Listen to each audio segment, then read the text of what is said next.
Hey everyone, hope you've had a wonderful summer. I thought I would do a quick video on A-level results. Now I'm going to do this largely from an RS point of view. I'm also going to slant it probably a little bit heavily towards people whose plan is to go to university. So apologies if that's not you. Hopefully there'll be something in here that's useful for you as well.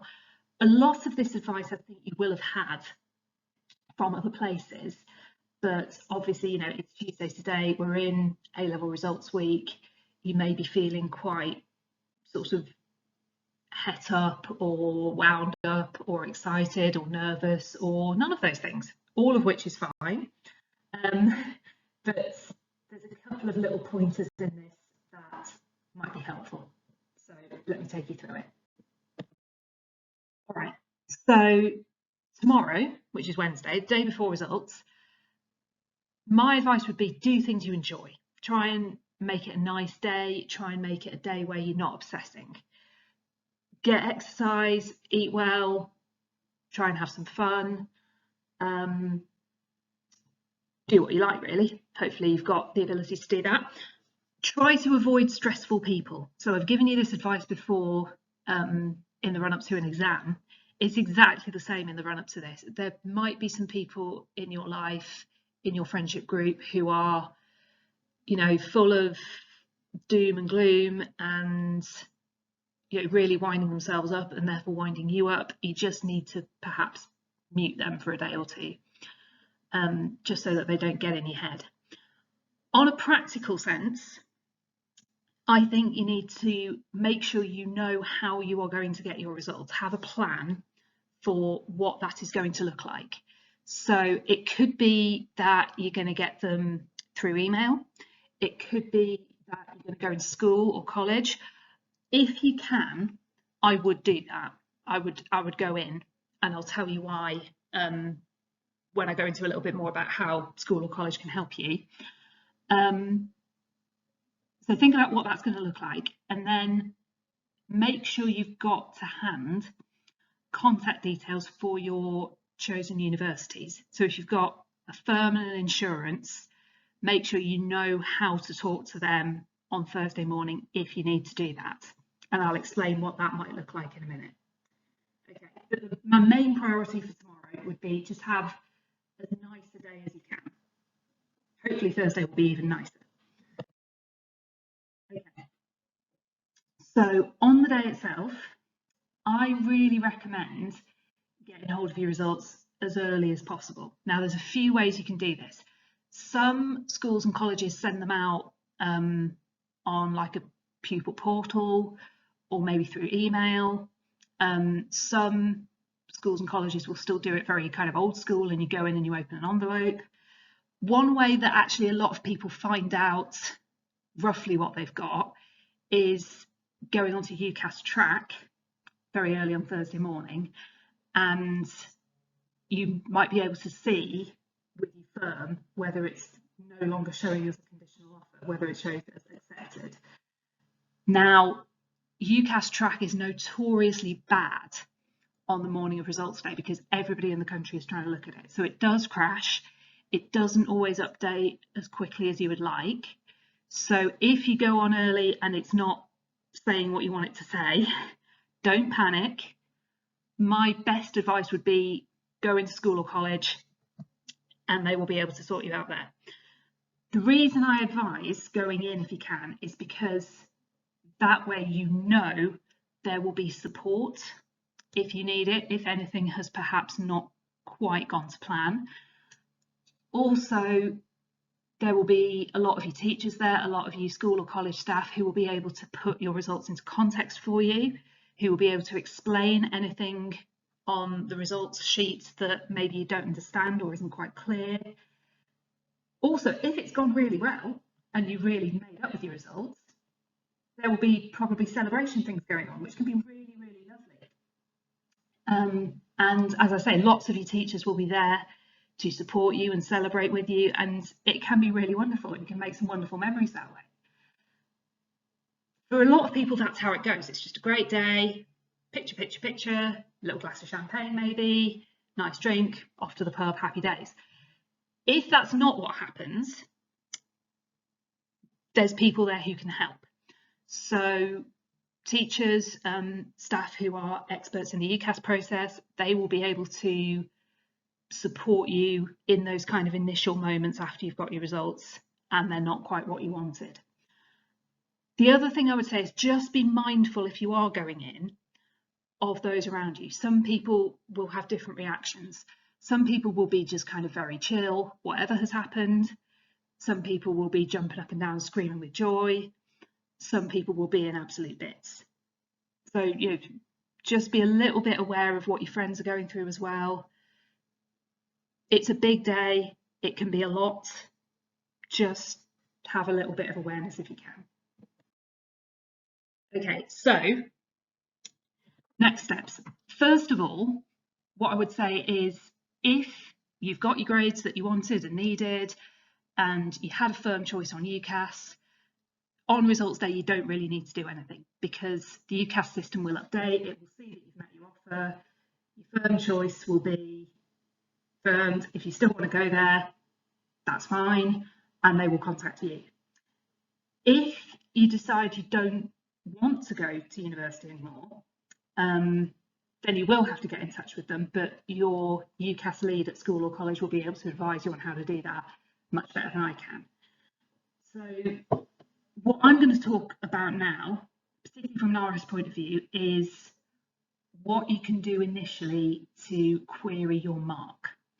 So if you've got a mark or a grade that you think is not right, so for example, it's maybe quite a bit lower than you were expecting, it may be lower than your teachers have predicted, it may be lower than your teachers are expecting, you can request what's called a priority review of marking.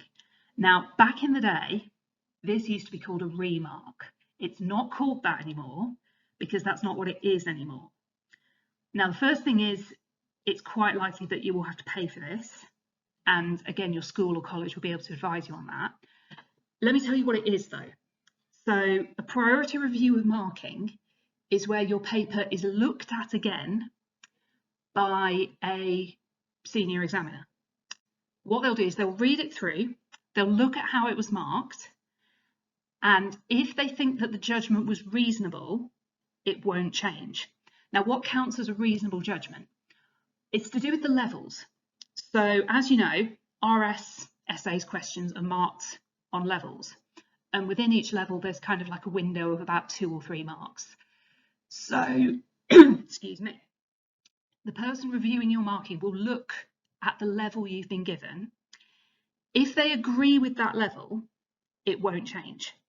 Now, this is where it gets a bit annoying because it could be that that person actually thinks it's worth maybe more marks. Maybe they'd have given you the top of level 3 rather than the bottom of level 3. But if it got level 3 and they agree that it was level 3, it won't change. However, if they look through and they think that the levels are wrong, then they can change the levels. And that way it's possible to get more marks. How often does this actually happen? It does happen. It can happen. I don't know what percentage of the time. I have known it happen to quite a few of my students in my time, but we only really put in ones that we actually do think are wrong.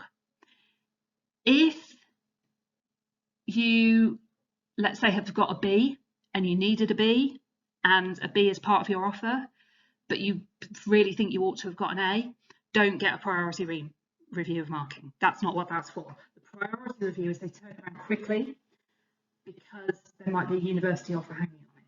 So if you are doing this, if you are getting a review of marking, a priority review of marking, get on the phone to your chosen university, tell them straight away that that's what's happening, because they may be able to hold your place while that happens. They might not be able to if you're going for a super competitive course, but it's always worth telling them because they might be able to say, okay, we can hold that place for a few days while that gets sorted out. You might not want to hear this right now, but getting the A-level results that you didn't want is not the end of the world. There are always other things you can do. There's clearing, there's the possibility of a gap year, do something completely different. Maybe resit some A-levels.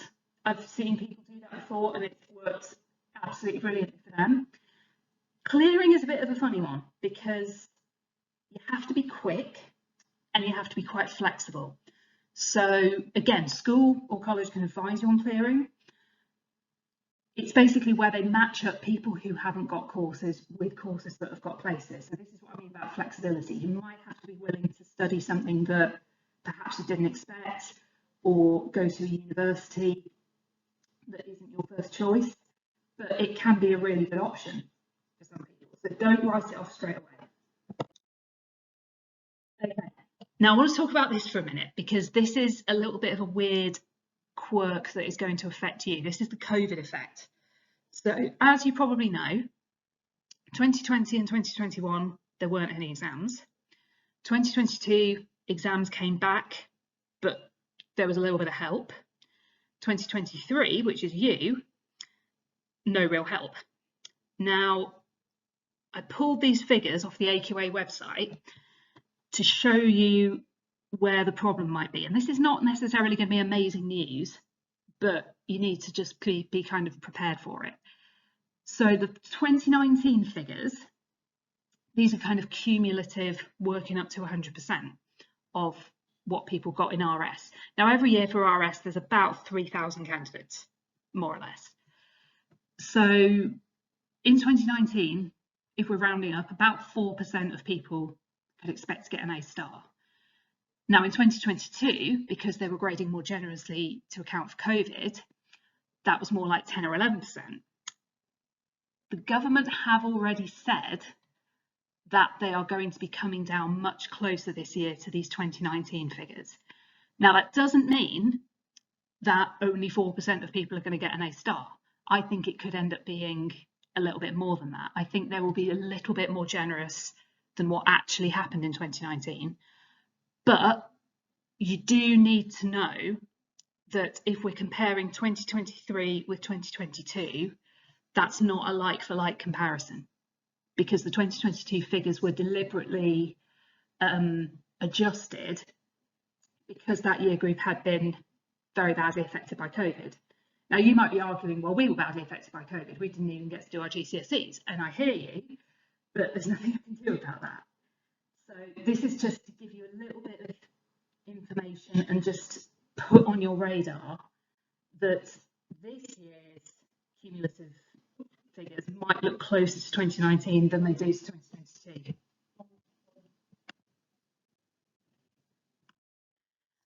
Okay, so finally, just a couple of last tips. Like I said before, it is an emotional day. Let yourself feel it. If you're upset, be upset. If you're absolutely made up, enjoy that feeling, but keep it in perspective. It's not, if you've done well, that's great, but that's not you set for life. You know, this is a stepping stone. Keep it in perspective. Equally, if it doesn't go as you want, keep that in perspective as well. It's never going to be the end of the world. And however you may feel, you will feel differently in a day or two once it's kind of sunk in. I know I've advised this before, but it does mean the world when you say thank you to the people who supported you, whether that's family, school, college, mentors, heads of year, whoever. Say thank you, because it will mean the world to those people. And you know, it's your success, it's not our success, but we love sharing it with you and we love seeing all your efforts pay off. My advice would be to move quickly if you find that you need some support from school or college. Time is a factor, it's a big factor, particularly if we're dealing with things like clearing. Sooner is always better. And also, even if you're not in a great place because you're not happy with the results, you've got to be prepared to talk on the phone to university admissions offices if that's the route you're going down. They generally don't want to talk to your parents. They generally don't want to talk to school that much. They want to talk to you. So you need to be prepared to get on the phone with them.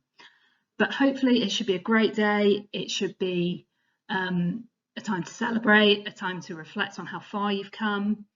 And I really, really, really hope that it goes the way you want it to and you have a wonderful day.